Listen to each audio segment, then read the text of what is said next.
मौसम त्योहारों का है, खुशियां मनाने का है, लेकिन इसमें कोई बाधा ना आए इसलिए सावधान रहना, सुरक्षित रहना जरूरी है। हाँ, एक बात का और ध्यान जरूरी है कि अपनी फैमिली, रिलेटिव और फ्रेंड्स से मिलिए, उनसे मुलाकात करके उनके साथ वक्त गुजारिए, क्योंकि ग्लासगो यूनिवर्सिटी की एक चौंकाने वाली रिपोर्ट सामने आई है, जिसके मुताबिक जो लोग अकेले हैं या फिर अलग थलग रहते हैं, उनके लिए मुश्किल हो सकती है। वो कई तरह की बीमारियों की चपेट में आ सकते हैं और उनकी उम्र कम हो सकती है। ये बात हमारी सेहत से जुड़ी है, इसलिए हॉर्न बजाना जरूरी है।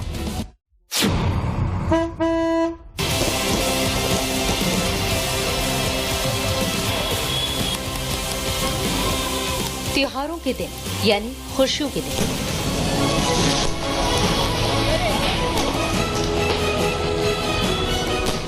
मौज मस्ती के दिन, रिश्तेदारों से, दोस्तों से मिलने और साथ बैठने के दिन। त्योहारों की रौनक बढ़ जाती है जब साथ में यार दोस्त होते हैं।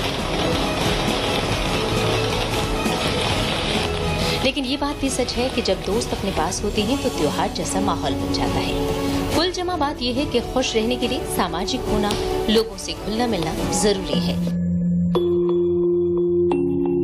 और अगर कोई अकेला है या फिर अकेला रहना चाहता है तो ये उसकी सेहत के लिए ठीक नहीं। स्कॉटलैंड की ग्लासगो यूनिवर्सिटी की एक नई रिसर्च के मुताबिक लोगों के अलग थलग रहने वालों के वक्त से पहले मौत की संभावना बढ़ जाती है। खुद के दायरे में जीना किसी को खुशी नहीं दे सकता, उल्टे मानसिक और शारीरिक तौर पर परेशानियां खड़ी कर सकता है। इसलिए जरूरी है कि इसे लेकर सावधानी वाला हॉर्न बजाया जाए। सबसे पहले आपको बताते हैं कि ग्लासगो यूनिवर्सिटी के रिसर्च में क्या सामने आया है। इसके मुताबिक ऐसे लोग जो अकेले रहते हैं और परिजनों या दोस्तों के घर आते जाते नहीं, उनकी समय से पहले मौत की आशंका 39% बढ़ जाती है। यानी जो लोग परिजनों, रिश्तेदारों या दोस्तों से मिलते जुलते रहते हैं वो ज्यादा सेहतमंद होते हैं। मिलने जुलने का फायदा तभी है जब कोई अपने करीबियों से मिले।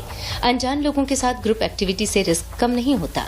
कम से कम महीने में एक बार अपने करीबियों से मुलाकात का भी सेहत पर बढ़िया असर हो सकता है। 40 से 70 साल के बीच के लोगों पर ये रिसर्च की गई और पिछले 10 साल में उनकी सेहत का ब्यौरा लिया गया। अलग अलग उम्र के लोग जो परिवार और दोस्तों के साथ मिलते जुलते रहे वो ज्यादा सेहतमंद मिले, लेकिन अकेले या अलग थलग रहने वालों के साथ ऐसा नहीं पाया गया। रिसर्च के मुताबिक जो परिवार या दोस्तों से नहीं मिलते उनकी इम्यूनिटी कमजोर हो सकती है, हाई ब्लड प्रेशर या तंत्रिका तंत्र की समस्या हो सकती है, उन्हें तनाव और उससे जुड़ी परेशानियां हो सकती हैं। इसके साथ ही मोटापे की समस्या भी हो सकती है। अलग थलग रहने वालों को शराब और सिगरेट की लत लग सकती है, जो कई दूसरी बीमारियों की वजह बन सकती है। रिसर्च के मुताबिक ऐसी लत से भी कई बार इंसान अलग थलग हो सकता है। परिजनों, रिश्तेदारों या दोस्तों से मुलाकातें होती रही तो फिजिकल एक्टिविटी भी बढ़ती है और नशे की लत भी नहीं लगती। ब्रिटेन जैसे देशों में ऐसी संस्थाएं काम कर रही हैं जो दोस्ती कराती हैं या वक्त गुजारने के लिए लोगों से मिलवाती हैं। फिर भी अगर कोई अलग थलग है, अपनों से कटा हुआ है, तो जरूरी है कि वो खुद में बदलाव लाए। आप भी अगर अरसे से किसी अपने से नहीं मिले तो त्योहारों के इस मौसम में जरूर मिलिए। साथ ही अकेलापन दूर करने के लिए हॉर्न बजाइए। Bureau report, good news today. अकेलापन कैसे सेहत पर भारी पड़ सकता है, इस पर हमने बात की मनोचिकित्सक भावना वर्मी से।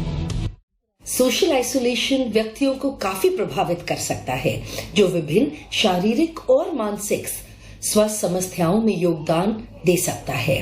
बल्कि क्रॉनिक लोनलीनेस बढ़ते तनाव और चिंता से बहुत हद तक जुड़े होते हैं। सोशल इंटरैक्शंस की कमी आपके इम्यून सिस्टम और कार्डियोवैस्कुलर हेल्थ को भी नकारात्मक तरीके से प्रभावित कर सकती है। स्टडीज बताती हैं कि सोशली आइसोलेटेड लोग अनहेल्दी बिहेवियर से अपने आप को जोड़ देते हैं, जैसे कि smoking, poor dietary habits, exercise न करना वगैरह, और इससे आगे चलकर वो अपना लाइफस्टाइल खराब करते हैं।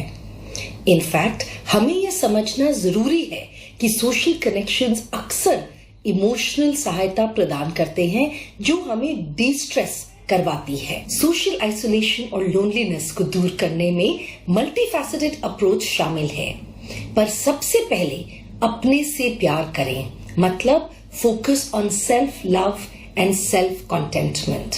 इससे ज्यादा जरूरी कुछ नहीं है। अपने लिए एक कंस्ट्रक्टिव शेड्यूल बनाएं जिसमें आप खुश रहें और जो एक्टिविटीज करने से आपको अच्छा लगे। दूसरा तरीका है ग्रुप्स या क्लासेस ज्वाइन करें, ऑफलाइन या ऑनलाइन। किसी भी माध्यम से सामाजिक कनेक्शन बनाएं जो आपके इंटरेस्ट से अलाइन करता हो।